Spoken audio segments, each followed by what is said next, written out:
Welcome to a little R&R with that sports just, wedged right in the middle of it. This is the Real Sports Rundown. I'm your host, Ryan Gentile. Thank you for tuning in today. Well, the Lakers win the championship. The Penguins win the Stanley Cup. Two Astros hit some significant milestones in their careers. And is Phil Jackson the greatest coach of all time? Well, it's hard to argue. Well, we're going to kick it off, though, with the Los Angeles Lakers winning the NBA title for the 15th time in franchise history. That's second behind the Boston Celtics right now. Third on that list is the Chicago Bulls with 6. And Kobe Bryant finally got the monkey off his back. He won a title without Shaq, so now people can stop saying, hey, you didn't win a title with Shaq. You can't win a title with Shaq. Well, now he did it, and now whether or not he probably wants to admit it, he's probably never going to admit it to the media, but I think secretly he really was trying to win without Shaq. I mean, and when people bug you about it all the time, probably not at first, but when people keep bringing it up, sooner or later you're like, you know what, I need to win without Shaq to shut everybody up. Well, Kobe did that, and he actually looked like a leader, man. He took control of this team right after the Houston series, man. He looked like a completely different player. He wasn't as cocky as he used to be, or as he was in the first couple rounds, I believe. And he won the NBA title, defeating the Orlando Magic in 5 games, and he just did what he did. And in Game 4, he actually was passing the ball, deferring to teammates, giving up to his old buddy Derek Fisher, who came into the league in '96 along with Kobe Bryant and won all his championships with Kobe Bryant. They both have 4 right now. Kobe Bryant won his first NBA Finals MVP. I mean, he deserved it. Of course, we all knew he was going to win it, especially if they won the title. Derek Fisher, though, hitting some big shots there. He was a dirty player in that Houston series, but man, you want to talk about stepping up when he needed to step up. He did it in Game 4, hitting the big three-pointer at the end of regulation with 4.6 left to tie the game up, and then the three-pointer in overtime to give them the lead, and which ended up being the winning shot for the Lakers. The Magic, man, they choked away Game 4, man. Dwight Howard missing free throws at the end. You cannot stress it enough, people. You got to hit your free throws. The Magic missed 15 free throws in Game 4. If they hit those free throws, if they just hit 6 of those free throws, they win the game. And then, of course, you're up by 3. Dwight Howard's at the line. All you got to do is make 1 of 2, man. And he misses both. Now, Dwight Howard is not a great free throw shooter, but he's been shooting them pretty well in the playoffs, and especially down the end of games in the clutch. I guess maybe, I don't know, he could not find the rim in that game, and that pretty much cost the Magic their chance to win that NBA championship. Games 2 and 4 was their perfect opportunity. They had the game in their hands, and they dropped the ball, which we'll get to dropping the ball here a little bit later in the show. But Phil Jackson wins his 10th NBA title. That is first all-time now by any NBA coach and any coach in any major sport, period. He won 6 with the Bulls. He won 4 with the Lakers, passing Red Auerbach, who had 9 with the Boston Celtics. Now, Phil Jackson stands alone on top of that mountain with 10 NBA titles, so nobody's going to touch him. Is he the greatest coach of all time? It's hard to argue it right now. I mean, he has 10 NBA titles. And a lot of people are trying to say, well, he won with all these superstars. Name me one coach that's won an NBA title without a superstar. The Spurs had Tim Duncan and David Robinson. They still had Tim Duncan every time they did it. The Detroit Pistons in the 2000s had Rasheed Wallace and Chauncey Billups. Shaq and Kobe. The Rockets had Hakeem Olajuwon, Clyde Drexler. The bad boy Pistons had Isaiah Thomas. The Lakers in the 80s had Magic Johnson, Kareem Abdul-Jabbar. You can't make the argument, okay? Everybody's had a bona fide superstar anytime they've won an NBA title, so you can't. That argument does not hold water with me. I'm sorry, that just does not. It just doesn't work for me. So, yes, Phil Jackson, you are the greatest coach in NBA history, in sports of all time.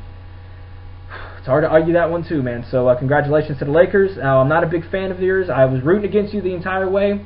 And quick note, as a Rockets fan, you're welcome, Lakers fans. That's right. I'm taking credit as a Rockets fan for helping you guys win the NBA title, and here's my logic. Think about this. In the Jazz series, you were cocky. You were thinking, okay, we're going to breeze through the Jazz. You did. You came into the Rockets series thinking you're going to breeze by us. We gave you all a scare. Yao Ming goes down here thinking, we don't need to win. You're lollygag. You're not really trying all that hard. We pushed you to 7 games with no superstars, really, except for maybe Ron Artest, which he didn't even show up. He couldn't score in that series. So what did we do? We gave you y'all's wake-up call. We punched you in the mouth, and y'all were like, oh, wait a second. We might actually need to buckle down here, because what if we do this to a great team that has all their talent?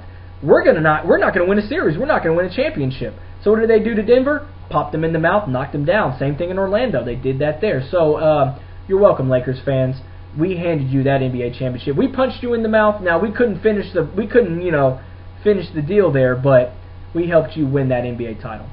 All right, so now the Stanley Cup. The Penguins win their Stanley Cup championship, for the first time in, I think it was in 17 years. I think it was the first time since they won a Stanley Cup, I believe, something along those lines.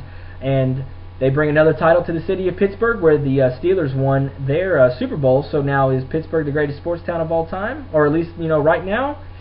It's hard to argue. I mean, they've won 2 major championships. The only problem is the Pittsburgh Pirates, not that good, and I don't think they're going to the playoffs. So wishful thinking there, but it's not going to happen. But since we're on baseball and on the National League Central, my Houston Astros, they're only 4 games out, along with the Pirates. The Cubs are only 2.5 out when they've been stinking lately. So the National League Central is wide open because nobody can win in that division, apparently. So my Astros are holding out hope. I still have hope they're going to pull off that wild card win. But hey, you know what? I'll take a National League championship as well. But we got to get to 2 milestones by 2 Houston Astros. Miguel Tejada here got his 2,000th hit Saturday against the Diamondbacks, and that actually tied the game up. And then right behind him, guess what happened? Lance Berkman comes up, belts away his 300th home run of his career, making him the 7th switch hitter to hit 300 home runs in his career, and he's the first switch hitter to do it since 2004 when Chipper Jones did it. So Lance Berkman moving on up there as probably one of the greatest switch hitters to play the game so far in this era. So congratulations to Berkman, congratulations to Tejada, and keep it up, guys. I still have faith that the Houston Astros are going to pull things through. I'm not a fair weather fan. I'm sticking with my team to the bitter, bitter end. So now moving on, we got a new thing on the show called Quick Hits. That's right, it is Quick Hits. Show the logo. That's right, Quick Hits. Running through a quick topics, giving a quick analysis of them, and making fun of them at the same time. So we're going to kick it off here with the Yankees. Oh my God, they are 0-8 against the Boston Red Sox. Whatever shall we do? Oh my God, what are we going to do? What are we going to do? What are we going to do? That's probably what the Yankees fans are saying. Oh my God, we're 0-8. We're 0-8 against the Red Sox. Oh my God. Shut up. Shut up, shut up, shut up. It is June, people. It does not matter. Now, if this was September and August when this was going on, then yes, you have reason to panic. It's not, so calm down. God, just calm down, Yankees fans. Just calm down. It does not matter right now. It is June. These games are not that significant, and you're not that far behind in the division anyway.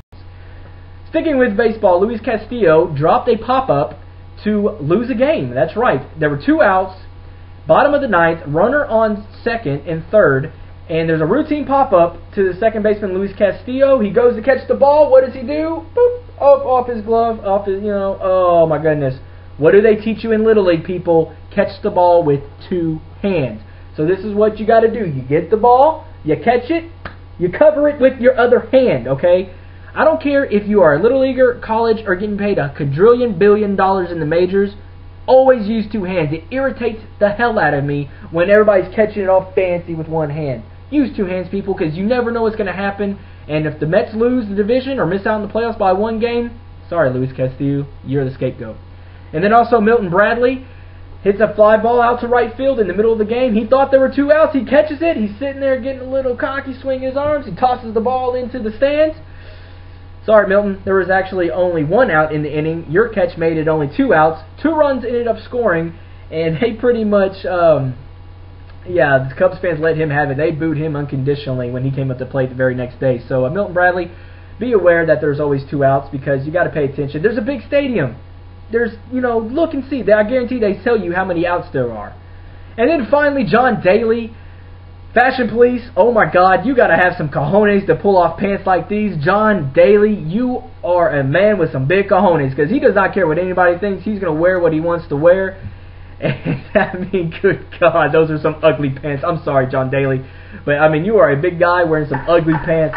But more power to you, man, that you don't care what anybody thinks about you, man. So, congratulations. Well, that's going to do it here for this week's R&R with some sports wedged in the middle. We're a sports rundown. Host Ryan Gentile. Hope you had a great time. We'll see you guys next week.